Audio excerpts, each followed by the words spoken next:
জঙ্গি বিরোধী অভিযানে যৌথভাবে কাজ করবে সিঙ্গাপুর বাংলাদেশ।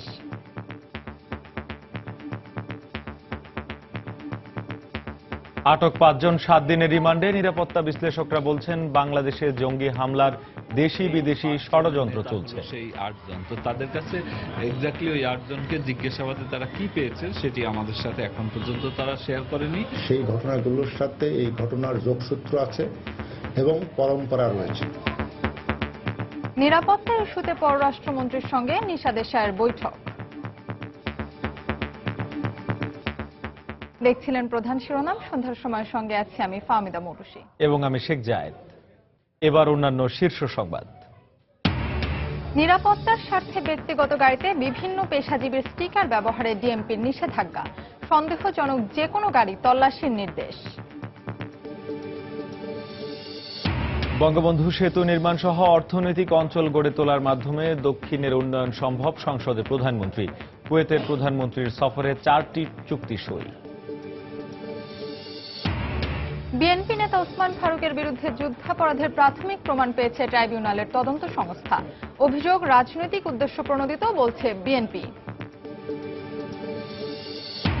যৌন হয়রানি মামলায় আহসানুল্লাহ বিশ্ববিদ্যালয়ের শিক্ষক ফেরদৌস 2 দিনের রিমান্ডে। শাস্তি না হওয়া পর্যন্ত আন্দোলন চালিয়ে যাওয়ার ঘোষণা শিক্ষার্থীদের।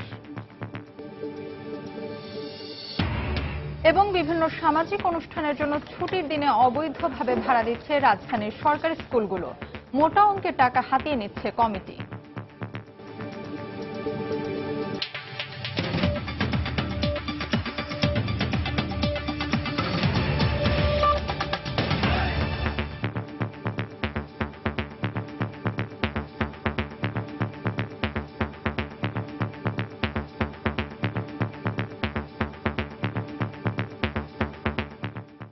আইএসের মতো জঙ্গিদের তৎপরতা রোধে বাংলাদেশ সরকার সিঙ্গাপুরের সঙ্গে এক হয়ে কাজ করবে বলে জানিয়েছেন দেশটিতে নিযুক্ত বাংলাদেশের হাই কমিশনার মাহবুবুজ্জামান। সিঙ্গাপুরে বসে দেশে জঙ্গি হামলার পরিকল্পনার অভিযোগে 8 বাংলাদেশি আটকের পর স্থানীয় গণমাধ্যমকে একথা জানান তিনি। তবে এই ঘটনার বিরূপ প্রভাব বাংলাদেশি শ্রমিকদের উপর পড়তে পারে বলেও আশঙ্কা করেন তিনি। সিঙ্গাপুরের স্বরাষ্ট্র মন্ত্রণালয়ের পক্ষ থেকে মঙ্গলবার জানানো হয় 8 বাংলাদেশিকে আইএস জঙ্গি সন্দেহে আটক করা হয়েছে। তাদের জিজ্ঞাসাবাদের পর বের হয়ে আসে আইএসের মতাদর্শী এই 8 জঙ্গির বাংলাদেশে হামলা চালিয়ে সরকার পতন করে ইসলামী রাষ্ট্র প্রতিষ্ঠার পরিকল্পনা ছিল। তাদের দেয়া তথ্যের ভিত্তিতেই দেশে আটক হয় আরও 5 জন। এরপর বুধবার স্বরাষ্ট্র মন্ত্রণালয়ের পক্ষ থেকে আবার জানানো হয় গত মাসের শেষ দিকেই সে দেশের আইন অনুযায়ী 2 বছরের কারাদণ্ড দেয়া হয় এই 8 জনকে। এর আগেও গত বছর জঙ্গি তৎপরতার অভিযোগে 27 জন বাংলাদেশিকে দেশে ফেরত পাঠিয়ে দেয় সিঙ্গাপুর সরকার। এসব ঘটনার পর বাংলাদেশের নিরাপত্তা পরিস্থিতি নিয়ে উদ্বিগ্ন হয়ে পড়েছে সিঙ্গাপুর। মঙ্গলবার আটকের ঘটনা প্রকাশের পর সে দেশে নিযুক্ত বাংলাদেশের হাইকমিশনার স্থানীয় গণমাধ্যম চ্যানেল নিউজ এশিয়াকে জানায় জঙ্গি বিরোধী অভিযানে এক হয়ে কাজ করবে সিঙ্গাপুর আর বাংলাদেশ। তিনি আরও জানান প্রধানমন্ত্রী শেখ হাসিনার জঙ্গি এবং সন্ত্রাসবাদের বিরুদ্ধে জিরো টলারেন্স নীতি রয়েছে। তবে বাংলাদেশি শ্রমিকদের জঙ্গিবাদে সম্পৃক্ত হয়ে যাওয়া দেশের শ্রম খাতেও বিরূপ প্রভাব ফেলতে পারে বলে মন্তব্য করেন তিনি। তার বক্তব্য, এসব ঘটনার ফলে বাংলাদেশি শ্রমিকদের ওয়ার্ক পারমিট পাওয়া সহজ নাও হতে পারে। তবে বিব্রতকর পরিস্থিতি এড়াতে এখন থেকে চাকরি প্রত্যাশীদের দেশেই তথ্য তালাশের কথাও জানান হাইকমিশনার। এদিকে স্ট্রেইটস টাইমসের deputy news editor Zakir Hossain মন্তব্য করেন, বাংলাদেশে বর্তমানে ব্লগার হত্যা এবং সাম্প্রদায়িক সহিংসতার যে ঘটনাগুলো ঘটছে তার সাথে এসব ঘটনার সম্পৃক্ততা রয়েছে। আমরা এতদিন দেখেছি বাংলাদেশি শ্রমিকরা শান্তিপ্রিয়, তারা সবসময় আইন মেনে চলে। কিন্তু সম্প্রতি বাংলাদেশে বেশ কিছু সাম্প্রদায়িক সহিংসতার ঘটনা ঘটেছে। সেই সব ঘটনা কিন্তু জানান দিচ্ছে সেখানে জঙ্গিবাদ মাথাচাড়া দিয়ে উঠছে। আর এখানে শ্রমিক আটক হওয়ার ঘটনাও একই ইঙ্গিত দিচ্ছে। বর্তমানে প্রায় 1.5 লাখ বাংলাদেশির বসবাস সিঙ্গাপুরে। তানজিম মুনিয়াত, সময় সংবাদ। জঙ্গিবাদের সঙ্গে যুক্ত থাকার অভিযোগে সিঙ্গাপুর থেকে ফেরত আসা 5 জনকে 7 দিন করে রিমান্ডে নিয়েছে গোয়েন্দা পুলিশ। ডিএমপির অতিরিক্ত কমিশনার মনিরুল ইসলাম জানান, সিঙ্গাপুরে বসে বাংলাদেশে জঙ্গি হামলা চালানোর পরিকল্পনা করার অভিযোগের সত্যতা পাওয়া গেছে। তবে বাংলাদেশের 13 ধরনের পেশাজীবীকে হত্যার পরিকল্পনার ব্যাপারে সিঙ্গাপুর সরকার বা গ্রেফতারকৃত 5 জন কোনো তথ্য দেয়নি বলে জানান তিনি। নিরাপত্তা বিশ্লেষকরা বলছেন, বাংলাদেশকে ঘিরে দেশি বিদেশি ষড়যন্ত্রের অংশ এটি। খান মোহাম্মদ রুমেলের রিপোর্ট।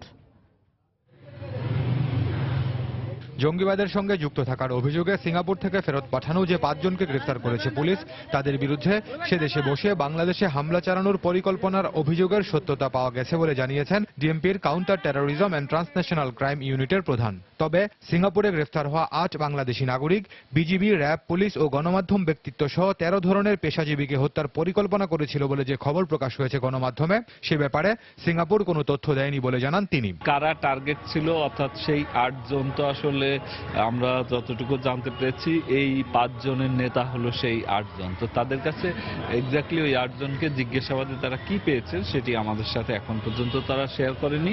পুলিশ কর্মকর্তা আবারও বলেন, আইএস নয়, তারা আনসারুল্লাহ বাংলা টিম কিংবা জেএমবির অনুসারী হতে পারেন। জঙ্গিবাদের সঙ্গে জড়িত অভিযোগে গেল বছর সিঙ্গাপুর যাদের ফেরত পাঠিয়েছিল তাদের সঙ্গেও এদের যোগসাজশ থাকতে পারে। তারাও একই প্রক্রিয়ার ভিতর দিয়ে রেডিক্যালাইজড হয়েছে, অর্থাৎ ওই ধরনটা এখন পর্যন্ত জিজ্ঞাসাবাদে আমরা যতটুকু পেয়েছি একই। নিরাপত্তা বিশ্লেষকদের মতে অতীতের বিভিন্ন ঘটনার ধারাবাহিকতা এটি এবং এর সঙ্গে দেশি বিদেশি গোষ্ঠীর স্বার্থ থাকতে পারে। একই ধরনের ঘটনা পূর্বে যা ঘটেছে সেই ঘটনাগুলোর সাথে এই ঘটনার যোগসূত্র আছে এবং পরম্পরা রয়েছে। আবার এই ঘটনাগুলো যখন ঘটছে তখন দেশি বিদেশি কিছু রাজনৈতিক পক্ষ বলেন, আন্তর্জাতিক পক্ষ বলেন, তারা এই ঘটনাকে কেন্দ্র করে তাদের নিজ নিজ রাজনৈতিক এবং জাতীয় স্বার্থ উদ্ধারের জন্য তৎপর হয়ে পড়েছে। এটিও কিন্তু স্পষ্টভাবে লক্ষণীয়। এদিকে বাংলাদেশে গ্রেফতার 5 জনকে বুধবার আদালতে হাজির করে পুলিশের 10 দিন রিমান্ড আবেদনের প্রেক্ষিতে আদালত প্রত্যেকের 7 দিন করে রিমান্ড মঞ্জুর করেন। খান মোহাম্মদ রুমেল, সময় সংবাদ, ঢাকা। নিরাপত্তা ইস্যুতে যুক্তরাষ্ট্রের উদ্বেগ নিয়ে রাজধানীর মিন্টো রোডে রাষ্ট্রীয় অতিথি ভবন পদ্মায় পররাষ্ট্রমন্ত্রী আবুল হাসান মাহমুদ আলীর সঙ্গে বৈঠক করেছেন যুক্তরাষ্ট্রের দক্ষিণ ও মধ্য এশিয়া বিষয়ক সহকারী পররাষ্ট্রমন্ত্রী নিশা দেশাই বিসওয়াল। সকাল 9টার দিকে 3 দিনের সফরে বাংলাদেশে পৌঁছান তিনি। পরে পদ্মায় সকাল 9:30 থেকে 2 ঘণ্টাব্যাপী পররাষ্ট্রমন্ত্রীর সঙ্গে বৈঠক করেন। বৈঠকে দ্বিপাক্ষিক সম্পর্ক ও নিরাপত্তা সহ যেসব বিষয়ে দেশটির উদ্বেগ রয়েছে সে বিষয় নিয়ে আলোচনা হয়। এছাড়া পররাষ্ট্র সচিবের সঙ্গেও একই স্থানে ঘণ্টাব্যাপী বৈঠক করেন নিশা। পরে এক টুইট বার্তায় নিশা জানান, সন্ত্রাসবাদ ও উগ্রপন্থা দমনে পররাষ্ট্রমন্ত্রী ও সচিবের সঙ্গে গুরুত্বপূর্ণ আলোচনা হয়েছে তার। বাংলাদেশের স্বরাষ্ট্রমন্ত্রী ছাড়াও স্থানীয় মানবাধিকার সংস্থা ও সুশীল সমাজের সঙ্গে আলোচনা এবং যুক্তরাষ্ট্রের দূতাবাসের কর্মীদের সঙ্গে তার বৈঠক হওয়ার কথা রয়েছে।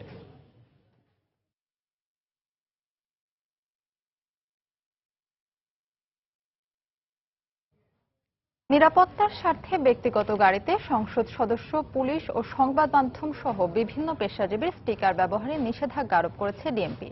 একই সঙ্গে সন্দেহজনক যে কোনো গাড়ি তল্লাশির নির্দেশ দেওয়া হয়েছে। সকালে ব্রিফিংয়ে একথা জানান ডিএমপি কমিশনার আসাদুজ্জামান মিয়া। পাশাপাশি গাড়ি চলাচলে ও পথচারী পারাপারে ট্রাফিক নিয়ম মেনে চলা না হলে তাদের বিরুদ্ধে ব্যবস্থা নেওয়ার নির্দেশ দিয়েছেন ডিএমপি কমিশনার।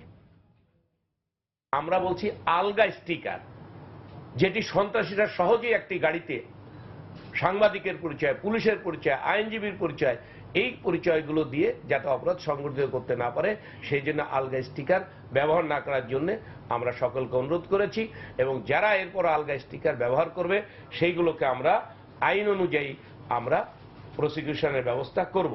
আমি বিনীতভাবে বলতে চাই, ঢাকা মহানগরীতে বেআইনিভাবে যারা বিকন লাইট লাগিয়েছে, ভোটার লাগিয়েছে বা হাইড্রোলিক হর্ন ব্যবহার করছে তাদেরকে আমি অনুরোধ করব সেগুলো খুলে ফেলে দেওয়ার জন্য। যদি খুলে ফেলে না দেয়, রাস্তায় গাড়িগুলো চলাচল করে, আমি আমাদের সহকর্মীদেরকে বলেছি কঠোরভাবে এইগুলোকে জব্দ করার জন্য এবং তাদের বিরুদ্ধে আইনানুগ ব্যবস্থা গ্রহণ করার জন্য। বঙ্গবন্ধু সেতু নির্মাণ ও স্যাটেলাইট উৎক্ষেপণের পাশাপাশি অর্থনৈতিক অঞ্চল গড়ে তোলার মাধ্যমে দেশের দক্ষিণ অঞ্চলের সার্বিক উন্নয়ন করা সম্ভব হবে বলে জানিয়েছেন প্রধানমন্ত্রী শেখ হাসিনা। বিকেলে 10ম জাতীয় সংসদের 10ম অধিবেশনে প্রশ্নোত্তর পর্বে তিনি কথা বলেন। পদ্মা সেতু আমরা নির্মাণ করছি, আলহামদুলিল্লাহ সেটা আমাদের খুব দ্রুত হচ্ছে। সেই সাথে রেল সেতু হয়ে যাবে। আরেকটি সুখবর আমি এর সঙ্গে দিচ্ছি, আমাদের মান্যবর কুয়েতের প্রাইম মিনিস্টার এখানে উপস্থিত আছেন। আমরা কিছুক্ষণ আগে আলোচনা করেছি এবং কতগুলো এগ্রিমেন্ট সই করেছি। সেখানে আপনারা শুনলে খুশি হবেন যে পায়রা বন্দরে যাবার জন্য সেখানে পায়রা সেতু, সেই সেতু নির্মাণে কুয়েত আমাদের আর্থিক সহায়তা দিচ্ছে। আর পায়রা বন্দর নির্মাণ হবে, সেখানে আমরা বিশেষ অর্থনৈতিক অঞ্চল গড়ে তুলব এবং ওখানে এবং একটি সমুদ্র বন্দরও আমরা গড়ে তুলছি। আর এই স্যাটেলাইটের মাধ্যমে আমরা সমস্ত জায়গায় আমাদের টেলিকমিউনিকেশনটা আরো বাড়াতে পারবো। এই দক্ষিণ অঞ্চলটা খুবই অবহেলিত ছিল। এই অবহেলিত এলাকায় এই বঙ্গবন্ধু স্যাটেলাইট 1-এর মাধ্যমে আমাদের ইন্টারনেট সার্ভিস থেকে শুরু করে টেলিকমিউনিকেশন থেকে শুরু করে সব ধরনের তথ্য প্রযুক্তি ব্যবহারের সুযোগ অনেক বেশি বৃদ্ধি পাবে। বাংলাদেশ ও কুয়েতের মধ্যে বিনিয়োগ, সামরিক সহযোগিতা ও ভিসা সহযোগীকরণ 4টি চুক্তি সই হয়েছে। বিকেলে কুয়েতের প্রধানমন্ত্রী শেখ জাবের আল মোবারকের সঙ্গে প্রধানমন্ত্রী শেখ হাসিনার বৈঠক শেষে এই চুক্তিগুলো সই হয়। প্রধানমন্ত্রীর কার্যালয়ে এই বৈঠকে চুক্তি সই ছাড়াও দুই দেশের স্বার্থ সংশ্লিষ্ট বিভিন্ন বিষয় নিয়ে আলোচনা হয়। এছাড়া বর্তমান অর্থনৈতিক ও রাজনৈতিক নানা বিষয় নিয়েও আলোচনা হয়েছে। বৈঠকে দুই দেশের প্রধানমন্ত্রী ছাড়াও বিভিন্ন মন্ত্রণালয়ের মন্ত্রী ও প্রধানমন্ত্রীর উপদেষ্টারা উপস্থিত ছিলেন। এছাড়া পায়রা লেবুখালী ব্রিজ প্রকল্প চুক্তি সই হয়। প্রধানমন্ত্রী শেখ হাসিনার আমন্ত্রণে বাংলাদেশে 3 দিনের সফর করছেন কুয়েতের প্রধানমন্ত্রী।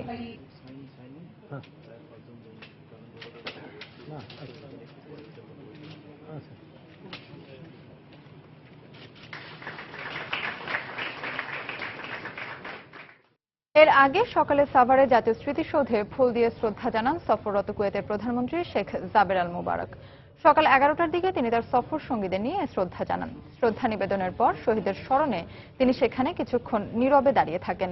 এছাড়াও সেখানে থাকা স্মারক বইয়ে স্বাক্ষর করেন ও একটি গাছের চারা রোপণ করেন তিনি।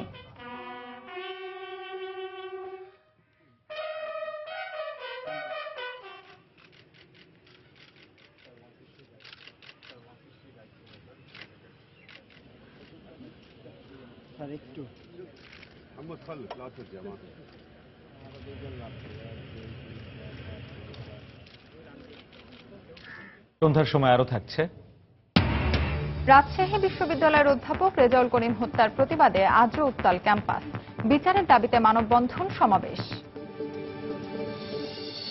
এবং খুলনায় জুট মিলের ভয়াবহ আগুন 3 ঘন্টার চেষ্টায় নিয়ন্ত্রণে। পুড়ে গেছে প্রয়োজনীয় যন্ত্রাংশ ও সুতা।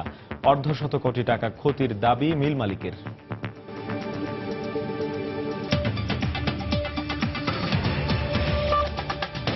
বিএনপি চেয়ারপারসনের উপদেষ্টা ও সাবেক মন্ত্রী ওসমান ফারুকের বিরুদ্ধে ৭১-এর স্বাধীনতা বিরোধী কর্মকাণ্ডে যুক্ত থাকার প্রাথমিক প্রমাণ পাওয়ার কথা জানিয়েছে আন্তর্জাতিক অপরাধ ট্রাইব্যুনালের তদন্ত সংস্থা। রাজধানীর ধানমন্ডিতে সংস্থাটির কার্যালয়ে ময়মনসিংহ ও পটুয়াখালীর 13 রাজাকারের তদন্ত প্রতিবেদন চূড়ান্ত শেষে এক সংবাদ সম্মেলনে এ তথ্য জানায় তদন্ত সংস্থা। আন্তর্জাতিক অপরাধ ট্রাইব্যুনালের তদন্ত সংস্থা জানায় ৭১-এ ময়মনসিংহ কৃষি বিশ্ববিদ্যালয়ের শিক্ষক ছিলেন বিএনপি নেতা ওসমান ফারুক। মুক্তিযুদ্ধ শুরু হলে পাক বাহিনী বিশ্ববিদ্যালয়টিকে ক্যাম্প হিসেবে ব্যবহার করে গড়ে তোলে টর্চার সেল। সে সময় ওসমান ফারুক সহ ওই বিশ্ববিদ্যালয়ের 11 জন শিক্ষক স্বাধীনতা বিরোধী বিভিন্ন কর্মকাণ্ডে অংশ নেন। পর হত্যা করিয়া লাশ গুম করিয়া। বুধবার ধানমন্ডির তদন্ত সংস্থার কার্যালয়ে এক ব্রিফিংয়ে সংস্থাটি জানায় এসব অভিযোগের প্রাথমিক তথ্য প্রমাণ তাদের কাছে রয়েছে। এখন আনুষ্ঠানিকভাবে তদন্ত করা হবে। কাগজপত্র দেখা যায় ওসমান ফারুক সাহেব স্বাধীনতার বিপক্ষে শক্তি ছিলেন, এটা স্পষ্টীকরণ করা আছে। ময়মনসিংহ এগ্রিকালচার ইউনিভার্সিটিতে তখনকার সময়ের 11 জন শিক্ষকের ব্যাপারে তথ্য পাওয়া যায় যে তারা তখন স্বাধীনতা বিরোধী কার্যে নিয়োজিত ছিল। আপনারা যার নাম বলছেন তার নামটাও তার মাঝে আছে। এই ব্যাপারে প্রাথমিকভাবে খোঁজ খবর নেওয়া হচ্ছে। এছাড়া পটুয়াখালীর এসাহাক শিকদার সহ 5 বিএনপি নেতার বিরুদ্ধে 16টি এবং ময়মনসিংহের 2 জাতীয় পার্টির নেতা সহ 8 জনের বিরুদ্ধে 8টি অভিযোগের প্রাথমিক প্রমাণ পাওয়ার কথাও জানান সংস্থাটি। 15 জন নিরীহ নিজস্ব স্বাধীনতাকামী মানুষকে, গ্রামবাসীকে নির্মমভাবে হত্যাও করে। গ্রেপ্তারকৃত আসামিদের মাঝে 2 জন জাতীয় পার্টি করে, বাকিরা 5 জন আলবদর, 1 জন রাজাকার কমান্ডার। এই 13 জনের বিরুদ্ধে 9 জন গ্রেফতার রয়েছেন। আফজাল হোসেন, সময় সংবাদ, ঢাকা। ডক্টর ওসমান ফারুকের বিরুদ্ধে মানবতা বিরোধী অপরাধের অভিযোগকে রাজনৈতিক উদ্দেশ্য প্রণোদিত বলে মন্তব্য করেছেন বিএনপির মহাসচিব মির্জা ফখরুল ইসলাম আলমগীর। থাইল্যান্ডে চিকিৎসা শেষে বিকেলে দেশে ফিরে শাহজালাল আন্তর্জাতিক বিমানবন্দরে সাংবাদিকদের কাছে এ মন্তব্য করেন তিনি।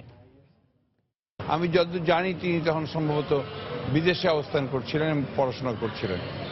আর ওনার বিরুদ্ধে এই ধরনের অভিযোগ আসাটা এটা আমাদের কাছে খুব একটা অস্বাভাবিক ব্যাপার মনে হয়। এগুলো রাজনৈতিক কারণেই আনা হচ্ছে, বিএনপিকে আরো বেশি করে আপনার হেয় প্রতিপন্ন করার জন্য, বিএনপিকে রাজনৈতিকভাবে একেবারেই আপনার কোণঠাসা করার জন্যই এই বিভিন্ন ধরনের এই ধরনের মিথ্যা অভিযোগ। তো অনেকের বিরুদ্ধে, আমাদের বিরুদ্ধে তো মিথ্যা অভিযোগ এসছে। এখন তো মিথ্যা অভিযোগের বাইরে কেউ না। আওয়ামী লীগের কেন্দ্রীয় কাউন্সিলকে সামনে রেখে আগামী 15 জুনের মধ্যে দলের গঠনতন্ত্র ও ঘোষণাপত্র সংশোধনের খসড়া চূড়ান্ত করা হবে। বিকেলে ধানমন্ডিতে দলীয় সভানেত্রীর কার্যালয়ে আয়োজিত এক আলোচনা সভায় একথা জানিয়েছেন দলের কৃষি ও সমবায় বিষয়ক সম্পাদক এবং গঠনতন্ত্র সংশোধন উপকমিটির আহ্বায়ক ডক্টর আব্দুর রাজ্জাক। তিনি জানান, সাংগঠনিক সম্পাদক, যুগ্ম সাধারণ সম্পাদক এবং সভাপতি মণ্ডলীর সদস্য সংখ্যা বাড়ানোর বিষয়টিও বিবেচনাধীন রয়েছে।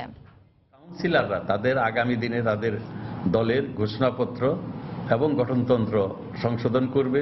সাংগঠনিক সম্পাদকের পদ বাড়ানো লাগতে পারে, ঠিক তেমনই ভাবে প্রেসিডিয়ামের মেম্বার এটা বাড়বে কি বাড়বে না, নানান রকম কথা রয়েছে। এগুলো আমরা তেমন আলোচনা করিনি, এটি আরো আলোচনা হবে। জয়েন্ট সেক্রেটারি এগুলো নিয়েও চিন্তা ভাবনা রয়েছে নানান রকম, কিন্তু আমরা কোনো সিদ্ধান্ত নেইনি। 15 জুনের মধ্যে এই কমিটি রিপোর্ট চূড়ান্ত করবে।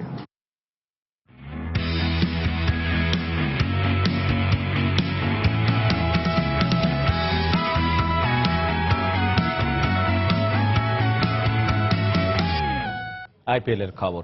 প্লে অফ নিশ্চিতের দিকে এগিয়ে যেতে কিংস 11 পাঞ্জাবের মুখোমুখি হবে কলকাতা নাইট রাইডার্স। কলকাতার ইডেন গার্ডেন্সে ম্যাচটি শুরু হবে বাংলাদেশ সময় রাত 8:30টায়। দিল্লির বিপক্ষে হারের পর দারুণভাবে ঘুরে দাঁড়িয়েছে কলকাতা নাইট রাইডার্স। ইউসুফ পাঠানের দুর্দান্ত ব্যাটিংয়ে শক্তিশালী রয়্যাল চ্যালেঞ্জার্স বেঙ্গালুরুর বিপক্ষে জয় তুলে নিয়ে পয়েন্ট টেবিলের 3 নম্বরে উঠে এসেছে গৌতম গম্ভীরের দল। তবে দলের বোলিং চিন্তার কারণ হতে পারে কেকেআরের। সাকিবের পরিবর্তে দলে সুযোগ পেয়ে খুব একটা সুবিধা করতে পারছেন না অস্ট্রেলিয়ান ক্রিস লিন। তাই বরাবরই ইডেনে ভালো করা সাকিব ফিরতে পারেন একাদশে। টেবিলের তলানিতে অবস্থান করছে কিংস 11 পাঞ্জাব। তবে অধিনায়ক পরিবর্তন করে 3 ম্যাচ পর জয়ের দেখা পেয়েছে প্রীতি জিন্টার দল। তাই সেই ধারাবাহিকতা ধরে রাখতে চাইবে ম্যাক্সওয়েল ডেভিড মিলাররা।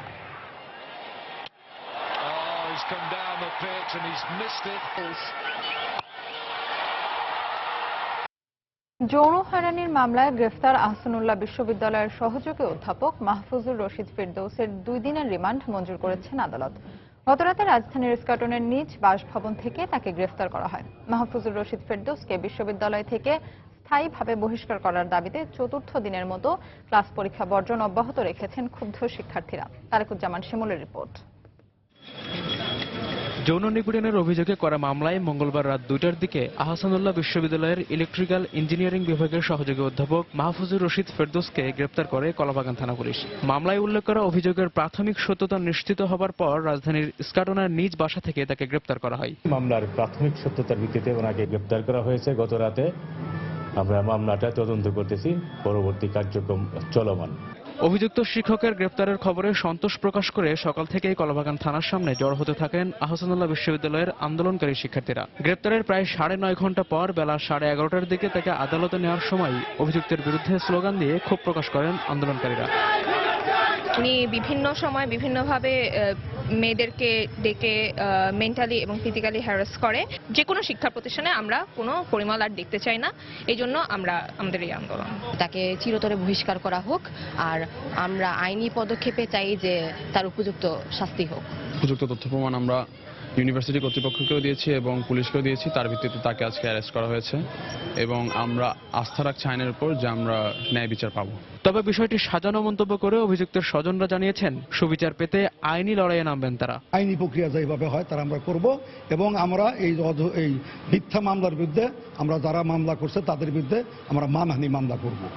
এদিকে ছাত্রী নিপীড়নের প্রতিবাদ ও অভিযুক্তের শাস্তির দাবিতে বুধবার 4র্থ দিনের মতো ক্লাস পরীক্ষায় অংশ নেননি বিশ্ববিদ্যালয়টির কোনো শিক্ষার্থী। দাবি আদায় না হওয়া পর্যন্ত এই কর্মসূচি চালিয়ে যাওয়ারও ঘোষণা দিয়েছেন তারা। আমরা চাই না আমাদের ভার্সিটিতে আমাদের বোনরা নির্যাতিত হোক, সেই জন্য আমরা বিগত 4 দিন হলো আমাদের আন্দোলন চালিয়ে যাচ্ছি। তো আমরা আন্দোলন ততদিন পর্যন্ত চালিয়ে যাব যতদিন পর্যন্ত যিনি অভিযুক্ত টিচার তিনি স্থায়ীভাবে বহিষ্কার না হয়। শিক্ষার্থীদের আন্দোলনের পরিপ্রেক্ষিতে গত শনিবার অভিযুক্ত শিক্ষক মাহফুজুর রশিদ ফেরদৌসকে সাময়িক বরখাস্ত করে বিশ্ববিদ্যালয় প্রশাসন। এছাড়া অভিযোগ খতিয়ে দেখতে একটি কমিটি কাজ শুরু করেছে বলেও জানিয়েছেন তারা। তারেকুজ্জামান শিমুল, সময় সংবাদ, ঢাকা। সন্ধ্যার সময় আরো থাকছে পশ্চিমবঙ্গে বিধানসভা নির্বাচনে শেষ দফার ভোট কাল। প্রথমবারের মতো নিজেদের মত দেওয়ার সুযোগ পাচ্ছেন বিলুপ্ত ছিটমহলের বাসিন্দারা।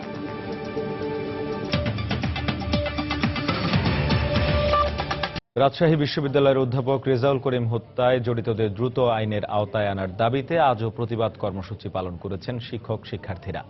কর্মসূচির অংশ হিসেবে সকালে শহীদুল্লাহ কলা ভবনের সামনে থেকে ইংরেজি বিভাগের পক্ষ থেকে মৌন মিছিল বের করা হয়। মিছিল নিয়ে ক্যাম্পাস প্রদক্ষিণ করে মুকুল মঞ্চের সামনে গিয়ে সমাবেশ করেন তারা।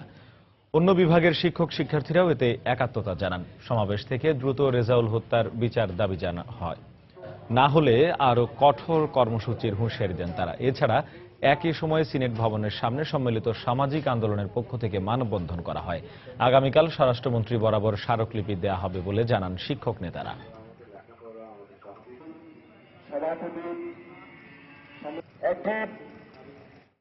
12 দিন হয়ে যাচ্ছে স্যারের মৃত্যুর, কিন্তু আমরা প্রশাসনের কাছ থেকে কোনো রকমের জবাব পাচ্ছি না। আমরা এটার জবাব চাই। প্রশাসন কি করছে এতদিন ধরে? প্রত্যেকটা হত্যাকাণ্ডের বিচারই এভাবে আটকে থাকে, তাহলে আসলে যে বিশ্ববিদ্যালয়ের বুদ্ধিজীবী হত্যাগুলো এবং বুদ্ধিজীবীরা তারা নিরাপত্তাহীনতায় ভুগবে। ছাত্রছাত্রীরা আন্দোলনের সময় দিচ্ছেন, আমরা দ্রুততম সময়ের বিচার আশা করছি। হত্যাকাণ্ডের তদন্তের দায়িত্বে আছেন যে সমস্ত সংস্থা নিয়োজিত আছেন, আমরা বিশ্বাস করতে চাই যে তারা গুরুত্বের সাথে এই কাজটা করবেন, এই তদন্ত কার্যক্রমটা চালাবেন এবং প্রকৃত দোষী যারা তাদেরকে বিচারের আওতায় নিয়ে আসবেন। বিশ্ববিদ্যালয় গ্রীষ্মকালীন বন্ধ হয়ে গেল, তারপরেও আমরা শিক্ষক সমিতি আমাদের এই অবস্থান কর্মসূচি, মানববন্ধন কর্মসূচি অব্যাহত রাখ। ছুটির দিনগুলোতে রাজধানীর বিভিন্ন সরকারি স্কুল ভাড়া দিয়ে চলছে বিয়ে, বৌভাত, গায়ে হলুদ সহ নানা সামাজিক অনুষ্ঠান। স্কুলের প্রধান শিক্ষকদের অভিযোগ, এসব অনুষ্ঠানে ভাড়ার টাকা স্কুলের তহবিলে জমা হয় না, বরং এ থেকে লাভবান হচ্ছে স্কুল কমিটির এক শ্রেণীর সদস্যরা। বিশেষজ্ঞরা বলছেন, শিক্ষা প্রতিষ্ঠানের সামাজিক কার্যক্রম চললে বাধাগ্রস্ত হবে শিক্ষার সুষ্ঠু পরিবেশ। এসব কার্যক্রমের বিরুদ্ধে দ্রুত ব্যবস্থা নেওয়ার আশ্বাস দিয়েছেন শিক্ষামন্ত্রী। ফখরুল শাহিনের রিপোর্ট। দেখে মনে হতে পারে কোনো বিয়েবাড়ি কিংবা পারিবারিক অনুষ্ঠানের আয়োজন, কিন্তু এটি আসলে রাজধানীর একটি সরকারি স্কুলের চিত্র। ছুটির দিন এলেই এভাবে রাজধানীর বিভিন্ন সরকারি ও বেসরকারি স্কুলে ধুমধামে হয়ে থাকে নানা সামাজিক অনুষ্ঠান।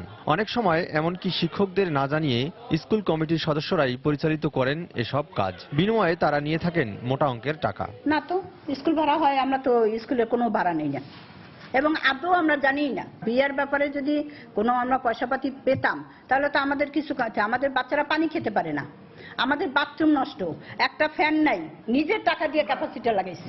স্কুলে শিক্ষা কার্যক্রমের পরিবর্তে এ ধরনের সামাজিক অনুষ্ঠান করা হলে শিক্ষার্থীদের মধ্যে নেতিবাচক প্রভাব পড়ার আশঙ্কা শিক্ষাবিদদের। প্রি স্কুল ছেলে মেয়েদের আড্ডাখানা, তাদের খেলাধুলার ব্যবস্থা করা, সাংস্কৃতিক অনুষ্ঠানের আয়োজন, অন্যান্য ক্লাব অ্যাক্টিভিটিস, এগুলোতে যদি আমাদের ছেলে মেয়েদের অংশগ্রহণ থাকে তাহলে কিন্তু তাদের মানসিক বিকাশ হবে, তাদের মধ্যে নেতৃত্বের গুণাবলীর বিকাশও ঘটবে। এই ধরনের কর্মকাণ্ডে আমাদের স্কুল কলেজের প্রাঙ্গণ ব্যবহার করা। তবে শিক্ষামন্ত্রী বলছেন, শিক্ষা প্রতিষ্ঠানের সামাজিক অনুষ্ঠানের বিষয়টি এখনো অবগত নন তিনি। বিয়ের অনুষ্ঠান বা এই ধরনের কোনো অনুষ্ঠান করলে সেগুলোতে একটা ময়লা আবর্জনা হতে পারে এবং এটা সম্পর্কে এটা অন্যরকম প্রভাব পড়তে পারে, যে জিনিসটা মানে সামাজিক কাজ ওইটাও, কিন্তু ওইটা করার জন্য আলাদা জায়গা। আমরা সেই জিনিসটা নিশ্চয়ই আগে নজরে আসে নাই, আমরা এখন খোঁজ নিব এবং নিয়ে সবার সাথে কথা বলবো যাতে এই ধরনের বিষয়গুলো তারা অ্যাভয়েড করেন, যেগুলো আমাদের শিক্ষার জন্য সহায়ক হয় না। এমন শিক্ষার পরিবেশ বজায় রাখতে মন্ত্রণালয়ের পক্ষ থেকে শিক্ষা প্রতিষ্ঠানগুলো ভালোভাবে পর্যবেক্ষণ করার পরামর্শ শিক্ষাবিদদের। ফখরুল শাহিন, সময় সংবাদ, ঢাকা। খুলনার দিঘলিয়ায় ব্যক্তি মালিকানাধীন একটি সুতা উৎপাদন কারখানায় ভয়াবহ অগ্নিকাণ্ড হয়েছে। সকাল 9টার দিকে এই অগ্নিকাণ্ড হয়। এতে মিলের মূল্যবান যন্ত্রাংশ ও সুতা পুড়ে যায়। ফায়ার সার্ভিসের পক্ষ থেকে অগ্নিকাণ্ডের কারণ জানাতে না পারলেও 50 কোটি টাকার ক্ষতি দাবি করছে মালিক পক্ষ। নিয়ামুল হোসেন কোচির তোলা ছবিতে তরিকুল ইসলামের রিপোর্ট। প্রত্যক্ষদর্শীরা জানায়, বুধবার সকাল 9টার দিকে খুলনার দিঘলিয়ার জুট টেক্সটাইল মিলে কাজ করছিল শ্রমিকরা। এ সময় হঠাৎ করে কারখানাটির বেসিন শাখায় গুরুত্বপূর্ণ যন্ত্রাংশে আগুন লেগে যায়। মুহূর্তেই আগুনের লেলিয়ান শিখা আশপাশে ছড়িয়ে পড়লে ফায়ার সার্ভিস খবর দেন মিল কর্তৃপক্ষ। পরে খুলনা থেকে ফায়ার সার্ভিসের 5টি এবং দিঘলিয়া থেকে একটি ইউনিট ঘটনাস্থলে গিয়ে আগুন নিয়ন্ত্রণের চেষ্টা করে। স্থানীয়দের সহযোগিতায় প্রায় 3 ঘন্টা পর আগুন নিয়ন্ত্রণে আনে দমকল বাহিনী। কিন্তু এ সময়ের মধ্যে মিলের বিভিন্ন কক্ষে থাকা মূল্যবান সুতা, পাট ও অন্যান্য কাঁচামাল পুড়ে যায়। আগুনটা লাগছে অ্যাকচুয়ালি আপনার এই বেসিন সাইড থেকে, ওইখান থেকে লাগার পরে আমাদের তেলের লাইন থেকে আগুনটা দুপ করে জ্বলে ওই মাথা থেকে এই মাথায় চলে আসছে, তারপরে পুরো মিলে আগুন ছড়ায় গেছে। একদিকে যেরকম নদের পাশ, একে তো বাতাস, দ্বিতীয়ত কিন্তু মূলত হয়েছিল ফায়ার সার্ভিস আসতে একটু লেট হয়েছে। আগুনটা কি কারণে লেগেছে এই মুহূর্তে বলা সম্ভব না। আমরা তদন্ত করে এটার প্রকৃত কি কারণে আগুনটা লেগেছে সেটা এবং কত টাকা ক্ষতি হয়েছে, কত টাকা উদ্ধার হয়েছে, বিস্তারিত বিষয়গুলোকে আমরা জানাতে পারবো। এদিকে ক্ষতির বিষয়ে ফায়ার সার্ভিসের পক্ষ থেকে কিছু বলা না হলেও মিল কর্তৃপক্ষের দাবি অগ্নিকাণ্ডে অন্তত 50 কোটি টাকার বেশি ক্ষতি হয়েছে। ফিনিশ গোডাউনে যত ফিনিশ গুড ছিল সেখানে আগুন লাগাতে সব পুরে শেষ হয়ে গেছে। স্লাইবার ক্যান থেকে শুরু করে সব দুটো ইউনিটে আগুন শেষ করে দিয়েছে একেবারে, এবং তাতে আনুমানিক আমরা এই মুহূর্তে কত পরিমাণ ক্ষয়ক্ষতি হয়েছে বলা মুশকিল, তবে 50 কোটির নিচে না। 2012 সালে উপজেলা শহরের দেয়াড়া এলাকায় নির্মিত হয় Dighalia jute textile mills limited. সুতা উৎপাদন ও রপ্তানিকারক এই কারখানায় প্রায় 2500 শ্রমিক কাজ করেন। তরিকুল ইসলাম, সময় সংবাদ, খুলনা। রাজধানীর ফার্মগেটে আমবাগান বস্তিতে আগুনে অন্তত 60টি ঘর পুড়ে গেছে। ফায়ার সার্ভিস ও প্রত্যক্ষদর্শীরা জানান, সকাল 8টার দিকে ফার্মগেটের গ্রিন সুপারমার্কেটের পেছনে আমবাগান বস্তির দোতলা একটি টিন শেড বাড়িতে আগুন লাগে। মুহূর্তেই আগুন পার্শ্ববর্তী ঘরগুলোতে ছড়িয়ে পড়ে। ফায়ার সার্ভিসের 12টি ইউনিট প্রায় 1 ঘন্টা চেষ্টার পর আগুন নিয়ন্ত্রণে আনে। আগুনে ক্ষতিগ্রস্ত পরিবারের সদস্যরা রাস্তায় এসে আশ্রয় নেন। সকাল 10:30টার দিকে স্বরাষ্ট্রমন্ত্রী ও ঢাকা উত্তর সিটি কর্পোরেশনের মেয়র ঘটনাস্থল পরিদর্শন করে ক্ষতিগ্রস্তদের সহায়তার আশ্বাস দেন।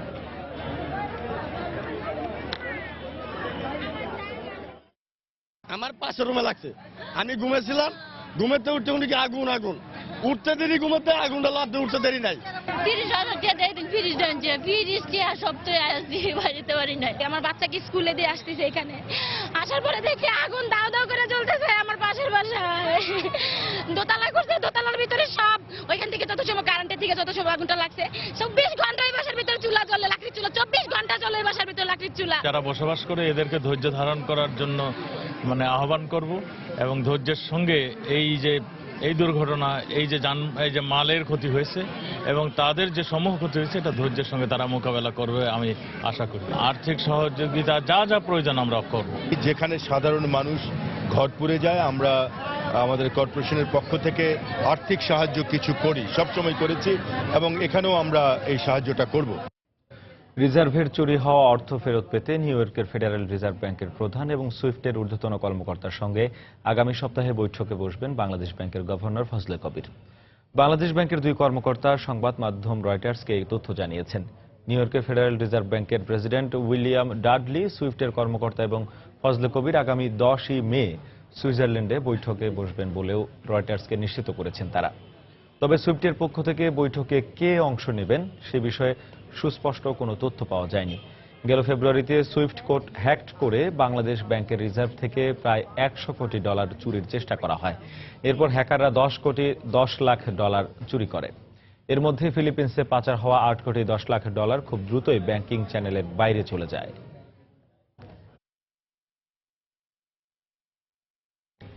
ইমান আকিদা মিনাশী রচনা গল্প ও কবিতার পরিবর্তে আগামী শিক্ষাবর্ষে পাঠ্যপুস্তকে ইসলামী ভাবধারার লেখকদের লেখা পুনঃস্থাপনের দাবি জানিয়েছে ইসলামী ঐক্যজোট। দুপুরে রাজধানীর লালবাগের কেন্দ্রীয় কার্যালয়ে সংবাদ সম্মেলনে এ দাবি জানান দলটির চেয়ারম্যান আব্দুল লতিফ নিজামী। এ সময় ইসলামী ঐক্যজোটের পক্ষ থেকে দাবি মানা না হলে অতীতের মতো আন্দোলনের হুমকি দেওয়া হয়। এদেশের সংখ্যাগরিষ্ঠ জনগণের ইমান, আকিদা, বিশ্বাস, মূল্যবোধ ও সাংস্কৃতিক স্বাতন্ত্র্য বিনাশী রচনা, গল্প, কবিতার পরিবর্তে আগামী শিক্ষাবর্ষের জন্য প্রকাশিতব্য পাঠ্য পুস্তকে ইসলামী ভাবধারার মুসলিম লেখকদের প্রবন্ধ, নিবন্ধ, গল্প, কবিতা পুনঃ প্রতিস্থাপনের জোর দাবি জানাচ্ছে। আমাদের দাবি না মানা পর্যন্ত জনগণকে সাথে নিয়ে ইসলামী ঐক্যজোট দুর্বার গণ আন্দোলন গড়ে তুলবে।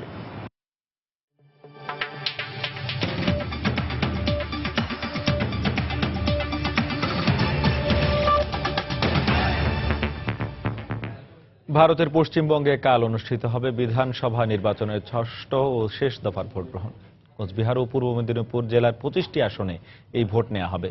শেষ দফার ভোটে ছিটমহলবাসী নতুন ভারতীয়রা এবার প্রথমবারের মতো ভোট দেবেন। বিলুপ্ত হওয়া ছিটমহলের বাসিন্দারা ভোট দেওয়ার অধিকার পাওয়ায় খুশির হাওয়া বইছে সেসব অঞ্চলে। কলকাতা প্রতিনিধি সুব্রত আচার্যের পাঠানো তথ্য ছবি নিয়ে ডেস্ক রিপোর্ট।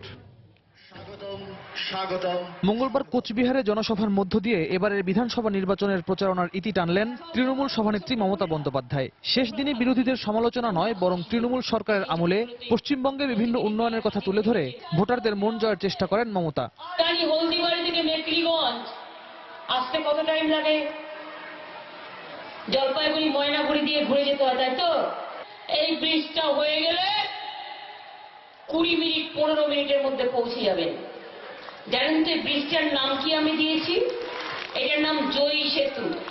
আমি হলদিবাড়িতে ওই ব্রিজটা উদ্বোধন করতে এসেছিলাম, আর আজকে চ্যাংড়াবান্ধা রেলের কথা মনে করিয়ে দিলাম, ব্রিজের কথা মনে করিয়ে দিলাম।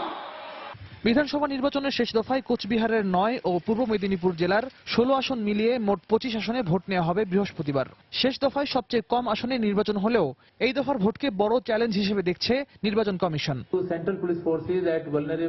আগের পর্বের নির্বাচনে ভুয়া ভোট দেওয়ার অভিযোগ পেয়েছি আমরা। এছাড়া বিচ্ছিন্ন কিছু সহিংসতাও হয়েছে। শেষ পর্বের নির্বাচন শান্তিপূর্ণভাবে অনুষ্ঠানে আমরা বদ্ধপরিকর।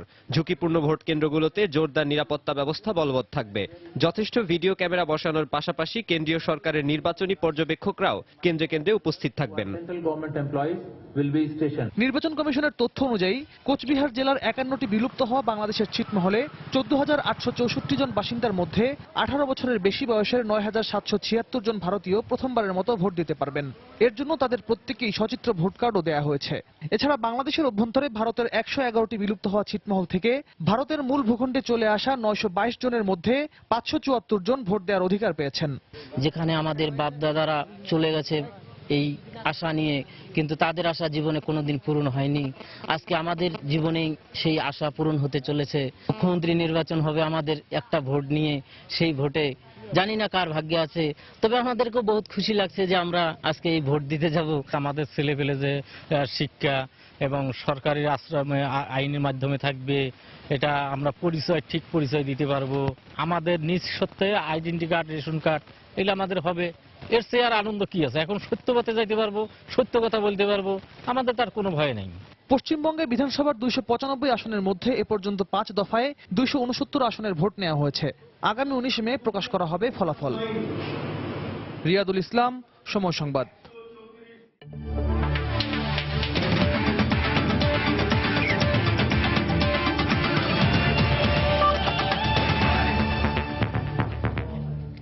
ঢাকা প্রিমিয়ার লিগ ক্রিকেটের খবর। বিকেএসপিতে ব্রাদার্সকে 7 উইকেটে হারিয়ে পয়েন্ট টেবিলের শীর্ষে থাকলো প্রাইম দোলেশ্বর। ফতুল্লায় তামিম ইকবালের আবাহনী 9 রানে হারিয়েছে ভিক্টোরিয়া স্পোর্টিং ক্লাবকে। মিরপুর শেরেবাংলা স্টেডিয়ামে প্রাইম ব্যাংক 113 রানে হারিয়েছে শেখ জামালকে। প্রথমে ব্যাট করে সাব্বিরের সেঞ্চুরিতে 318 রানের বড় সংগ্রহ করে প্রাইম ব্যাংক। জবাবে 205 রানে গুটিয়ে যায় শেখ জামাল। মিরপুরে টস হেরে ব্যাট করতে নেমে দারুণ সূচনা পায় প্রাইম ব্যাংক ক্রিকেট ক্লাব। তবে দলীয় 79 রানে ব্যক্তিগত 35 রানে আউট হন মেহেদি মারুফ। ভালোই খেলতে থাকা শাহনাজ আহমেদ 66 রানে আউট হলে জাতীয় দলের 2 ব্যাটসম্যান সাব্বির ও নুরুল হাসান সোহান দুর্দান্ত ব্যাটিংয়ে বড় সংগ্রহের দিকে এগোয় প্রাইম। নুরুল হাসানের 63 ও প্রিমিয়ার লিগ ক্যারিয়ারে সাব্বির রুমানের প্রথম সেঞ্চুরিতে ভিক্টোরিয়াকে 319 রানের পাহাড় সমান টার্গেট ছুড়ে দেয় প্রাইম ব্যাংক। জবাব দিতে নেমে ধাক্কা খায় ভিক্টোরিয়া। দলীয় 24 রানে 4 উইকেট হারিয়ে ম্যাচ থেকে ছিটকে পড়ে তারা। নাজমুস সাদাতের 76 ও মুক্তার আলীর 40 রান হারের ব্যবধান কমিয়েছে মাত্র। 22 বল বাকি থাকতে 205 রানে অল আউট হয় ভিক্টোরিয়া।